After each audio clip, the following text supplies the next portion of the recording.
Buka hati, buka hoki.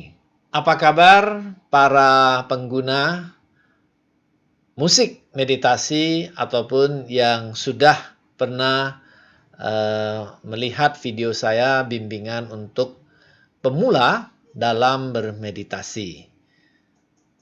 Ini sudah mungkin ada 4 bulan saya tidak upload soal meditasi.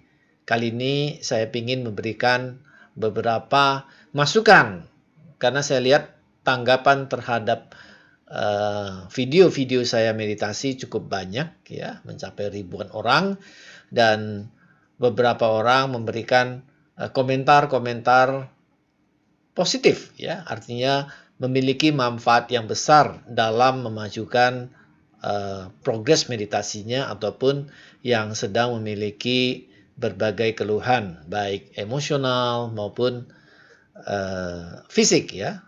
Misalnya ada yang migrain menjadi membaik gitu.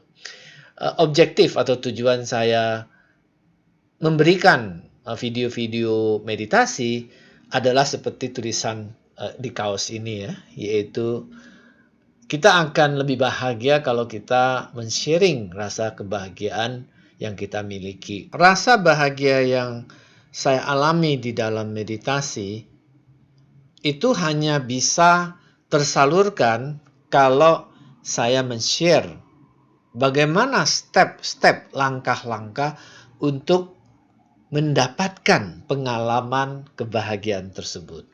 Dan sebenarnya berpulang kepada kalian semua yang mungkin agak berbeda situasinya ketika pertama kali saya belajar meditasi waktu saya di SMA. Waktu itu tidak banyak guru meditasi dan entah kenapa tiba-tiba suatu hari saya terpanggil untuk belajar meditasi. Saya pergi pagi-pagi menggedor pintu sebuah wihara di Medan dan biku itu juga kaget gitu ya. Mau ngapain pagi-pagi ke sini? Saya mau belajar meditasi. Dan kemudian, bagaimana meditasi? Saya tanya. Dia bilang, ya udah tarik napas, buang napas. Hanya gitu. Ya, hanya gitu. Kemudian saya mencoba mengikuti petunjuk yang sederhana sekali, yaitu tarik napas, buang napas. Gitu.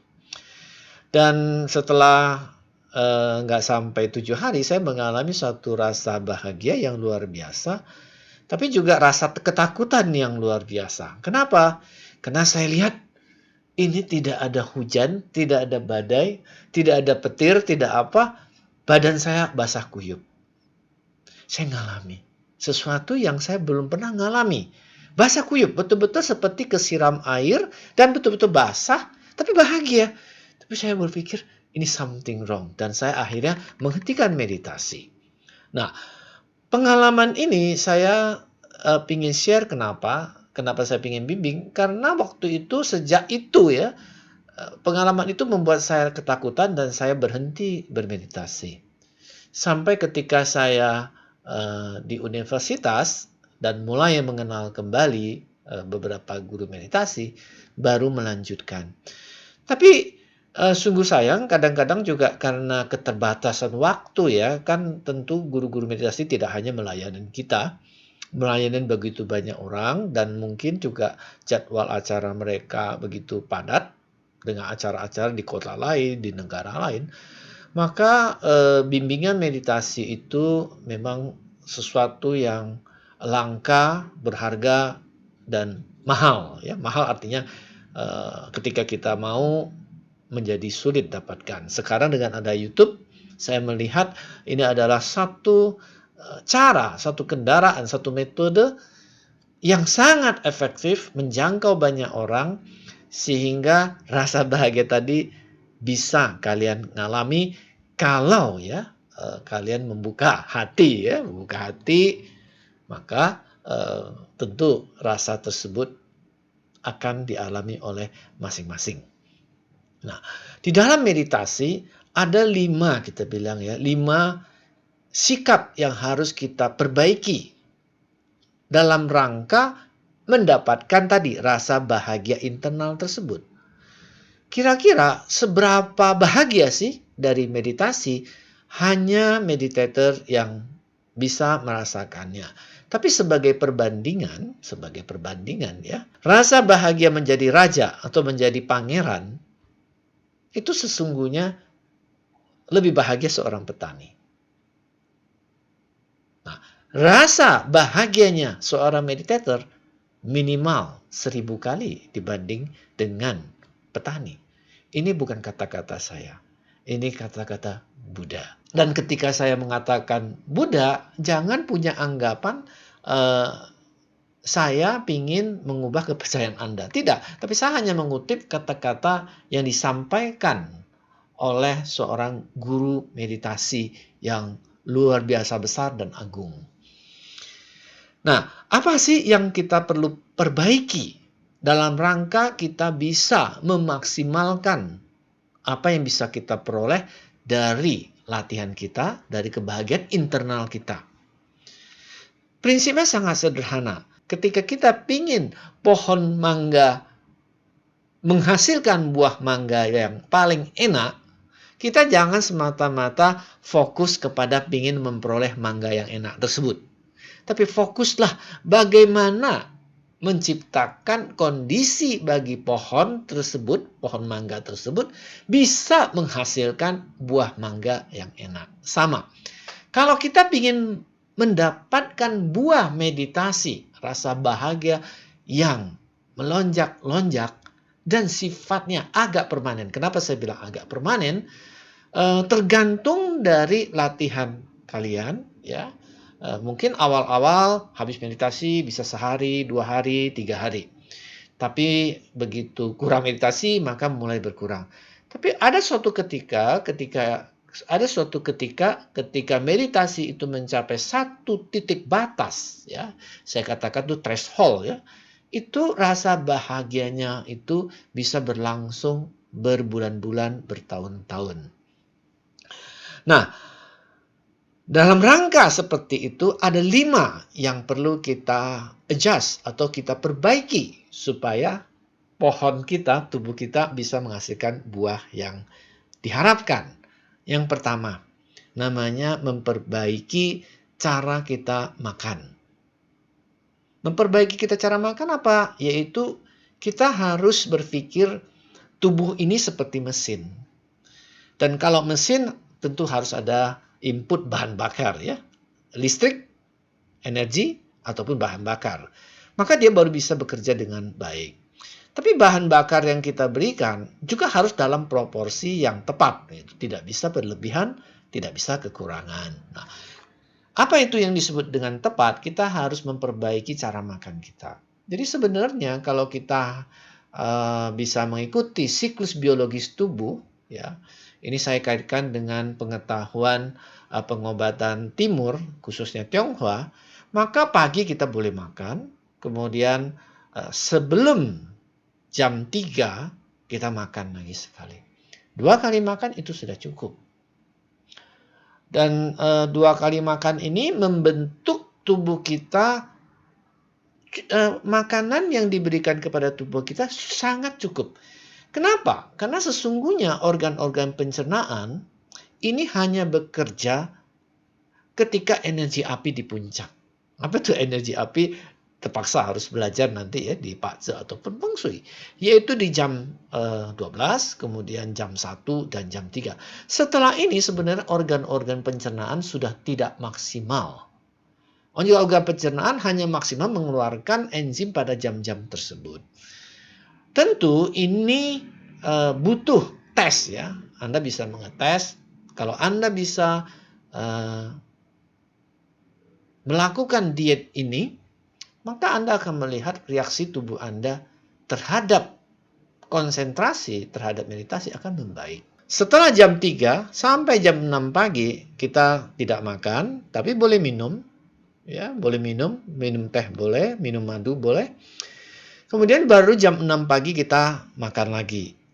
Dan sekarang ternyata ini sudah ditemukan di dunia ilmu pengetahuan yang disebut dengan autopagi. Tahun 2016, Yoshinori Ohsumi memenangkan hadiah Nobel untuk penelitiannya di bidang autopagi. Dan dia mengatakan autopagi antara 12 jam sampai 16 jam. Jadi puasa ya, puasa makanan padat antara 12 jam sampai 16 jam membuat sel-sel tubuh kita memakan sel-sel yang tidak ada gunanya ataupun protein yang salah cetak. Jadi tubuh kita bisa error juga, sama aja dengan mesin yang bisa mengeluarkan produk-produk yang tidak berkualitas. Nah, tubuh kita sebenarnya begitu sempurna, proses autopagi ini akan memakan sel-sel yang rusak, protein-protein yang salah dibuat. Dengan demikian, kita menjadi jauh lebih sehat. Hal kedua yang perlu kita perbaiki adalah kualitas tidur kita. Tentu ini berhubungan dengan kapan kita mulai tidur. Dan yang kedua, kecukupan tidur kita. Meditasi tentu tidak akan menjadi bagus kalau tidur kita juga kurang. Bagaimanapun meditasi membutuhkan energi, semangat, dan konsistensi untuk melakukan konsentrasi. Ini butuh energi. Kalau kita kurang tidur, begitu kita meditasi, bukan meditasi tapi medibobo gitu. Kata orang bijak zaman dahulu, tidurlah cepat, bangunlah cepat. Apa artinya? Dikaitkan dengan situasi kita yang mungkin sebagian besar tinggal di kota, maka paling lambat jam 10 kita sudah harus tidur. Dan kalau kita rutin bermeditasi, tidak heran, kadang setengah 5 kita sudah terbangun dan sudah segar, tidak bisa tidur lagi. Ini adalah proses yang wajar. Sama seperti yang tadi kan, tidur cepat, bangun cepat. Meditasi tentu tidak akan menjadi bagus kalau kita mengikuti pola yang tidak sesuai dengan hukum alam. Apa itu? Tidur malam, bangun siang. Gitu. Jadi ini tidak akan bisa membuat kualitas meditasi kita bisa menimbulkan internal happiness yang luar biasa. Hal ketiga yang perlu kita perbaiki adalah sikap tubuh kita. Apa itu perbaiki sikap tubuh? Artinya ketika kita meditasi, sebisa mungkin kita memang tegak ya, bisa di atas kursi ataupun duduk dengan bersila. Bagi yang bisa bersila, bersila. Tidak penting apakah kaki itu harus disilang seperti teratai ya, seperti sikap teratai atau setengah teratai. Ada juga yang memusingkan ataupun yang memikirkan, saya lebih cocok kaki kanan di dalam, kaki kiri di atas, atau kaki kiri di atas, kaki kanan di atas. Ini gak ada masalah. Jangan merisaukan sesuatu yang tidak ada. Ini hanya menonjang sikap struktur tubuh kita menjadi tegak. Artinya tubuh kita tegak, ini adalah sudah memperbaiki sikap tubuh. Yang berikutnya adalah meditasi sesungguhnya bukan hanya pada saat kita meditasi.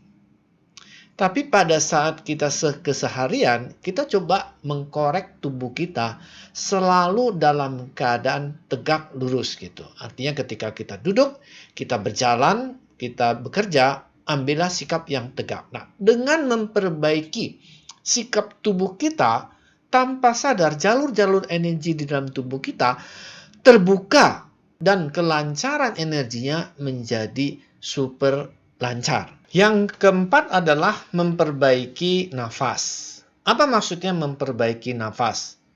Kita memang bernafas, tapi kita sesungguhnya tidak pernah menyadari nafas kita. Meditasi artinya membawa perhatian kita, membawa perhatian utama kita ke nafas kita. Nafas ini gratis. Karena gratis kita tidak menghargai. Tapi coba nafas tidak mau kembali lagi, maka segala yang berharga pun jadi tidak ada. Jadi apa maksudnya? Nafas adalah harta yang luar biasa bagi seorang meditator dan non-meditator, tapi tidak disadari. Jadi memperbaiki nafas artinya membawa selalu perhatian kita menyadari nafas masuk dari hidung, masuk, keluar, masuk, keluar. Itu sudah meditasi. Tapi ini kita katakan hanya tahap satu. Ya, tahap satu dalam menyadari napas. Kemudian ketika kita mulai berkembang dengan meditasi, maka perhatian kita mungkin berkembang. Tahap kedua meditasi. Kita melihat bukan hanya hidung kita bernapas, tapi tenggorokan kita sebenarnya kembang kempis juga. Jadi, nah kita mulai menyadari, oh sebenarnya napas waktu masuk ini juga berkembang. Nah, perhatian kita ke situ gitu. Berikutnya yang tahap ketiga, kita mulai melihat kepada dada. Ya, dada. Masuk, keluar, masuk, keluar. Kemudian keempat, kita melihat namanya perut. Ya, di daerah perut kita. Oh, kalau bernapas, perut juga kembang, buang, dan lain-lain. Nah, kemudian ada tahap kelima. Nah, tahap kelima ini memang saya ingin tekankan karena beberapa orang menjadi sangat ketakutan. Jika Anda rajin bermeditasi dan tadi melewati satu threshold, satu batas, Anda tiba-tiba merasa Anda tidak bernapas, tapi hidup. Gitu. Dan beberapa orang dan beberapa meditator yang cukup lama ya, cukup lama tuh quote and quote ya, artinya bukan berarti ada tahunnya 10 tahun, 7 tahun, atau 3 tahun, atau 3 bulan. Tapi artinya dia melakukan meditasi yang super tekun, super intensif, sehingga suatu ketika dia melihat ternyata udara itu udah keluar dari pori-porinya. Dan ini normal, sangat normal. Sebagian lagi melihat keluar dari tumitnya dan lain-lain. Nah, pengalaman-pengalaman sensasi seperti ini normal. Satu proses di dalam meditasi ketika mencapai satu batas yang maksimum. Nah, bagaimana dengan kebahagiaannya? Sesuai dengan tingkatannya. Pada saat Anda hanya menyadari napas di hidung, mungkin levelnya hanya di situ. Tapi pada saat Anda mulai menyadari di tenggorokan, kemudian di dada, di perut, sampai tadi napas tiba-tiba berhenti dan melihat aliran udara keluar masuk dari pori-pori, dari tumit, tentu kualitas internal happiness-nya pun juga berbeda. Dan yang terakhir, memperbaiki pikiran. Ya, memperbaiki pikiran. Saya sering menggunakan pikiran, kadang-kadang menyebutkan mind, kadang-kadang menyebutkan batin. Ini semua sama. Antara pikiran, batin, ataupun mind. Ya, jadi saya perlu menyampaikan ini, karena kadang-kadang ketika saya sedang menyampaikan sesuatu tuh, saya hanya menggunakan 3 istilah itu, tapi maksudnya sama. Memperbaiki pikiran, atau memperbaiki batin, itu artinya kita melawan 2 tendensi. Yang pertama adalah yang disebut dengan tendensi pikiran kita lari. Ya, lari, nggak mau dia menetap. Kita amatin lari. Sebentar sudah mikir pasar, sebentar mikir sekolah, sebentar mikir urusan kerja, sebentar pikir jalan-jalan gitu. Nah, nyaris kehidupan kita, kalau kita tidak pernah memperhatikan pikiran kita, berlari terus. Tidak pernah dia betul-betul berada di satu tempat. Inilah yang melelahkan. Inilah yang sumber ketidakbahagiaan manusia. Tidak ada hal lain selain pikiran yang lari. Nah, bagaimana kita mengatasi pikiran kita yang begitu liar ya? Monyet liar, lebih liar pikiran liar. Ini bagaimana kita memperbaiki kualitas pikiran kita. Kita bilang, ya kita harus dengan semangat ya tadi ya, harus punya energi, punya semangat untuk memperhatikan pikiran kita. Jadi ketika dia lari, oh tarik-tarik. Boleh kita caranya itu dengan membawa pikiran kita seolah-olah melihat pusar kita. Ya, jadi meletakkan pikiran kita di perut bagian bawah atau disebut dengan tantien. Seiring dengan latihan, lama-lama pikiran ini akan menjadi kerbau yang jinak. Ya, jadi kalau ada yang senang dengan foto lingkaran Zen, nah ini sama seperti jadi ketika kita mulai menjinakkan pikiran kita, awalnya yang begitu liar, lama-lama dia menjadi jinak. Dan momen ketika dia sudah mulai nurut, kita mudah sekali untuk berkonsentrasi di tantien atau di bawah pusar bagi pria ya, atau pusar bagi wanita. Nggak ada masalah. Ini tempatnya imajiner kok. Bukan soal akurasinya, tapi intinya adalah bagaimana membawa pikiran yang tadi sumber ketidakbahagiaan, ketika dia nurut, dia menjadi sumber kebahagiaan. Pikiran adalah sahabat kita yang terbaik. Tapi kalau kita tidak melatihnya, dia menjadi musuh yang paling membuat kita susah, membuat kita tidak bahagia. Nah, hal kedua berkaitan dengan pikiran adalah rasa ngantuk. Kita tidak mampu untuk mempertahankan konsentrasi. Udah bertekad siap-siap meditasi, kita udah start waker 30 menit. Tapi 5 menit pertama kita sudah bobok sampai waker berbunyi, pung, ya, kita pikir kita selesai meditasi. Bagaimana cara mengatasi rasa kantuk kita ketika kita mengawali meditasi? Jadi cara pertama sederhana, cukup tidur. Yang kedua, kalau sudah cukup tidur masih ngantuk, kemungkinan ya harus cuci muka. Cara ketiga, cobalah meditasi tidak dengan mata terpejam, tapi mata setengah terbuka dengan perhatian kita ke ujung hidung ini.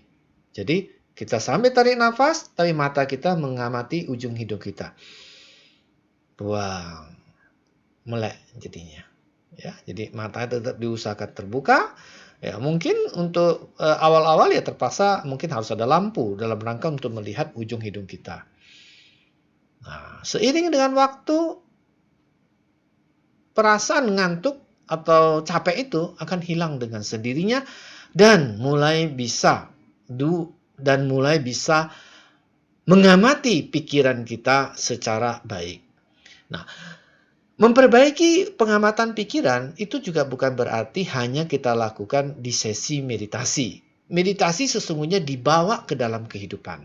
Artinya ketika kita kerja, ketika kita masak bagi ibu rumah tangga, ketika bagi seorang yang belajar, artinya sedang belajar, entah apapun profesi kita, kita bisa kok mengamati pikiran kita, entah apapun itu. Nah, sepanjang kita mengamati pikiran kita dengan rencana-rencana, dengan segala kekhawatiran lama-lama, dengan segala kekhawatiran dan lain-lainnya, maka lama-lama gejolak pikiran kita yang banyak beraneka ragam itu akan berkurang dengan sendirinya.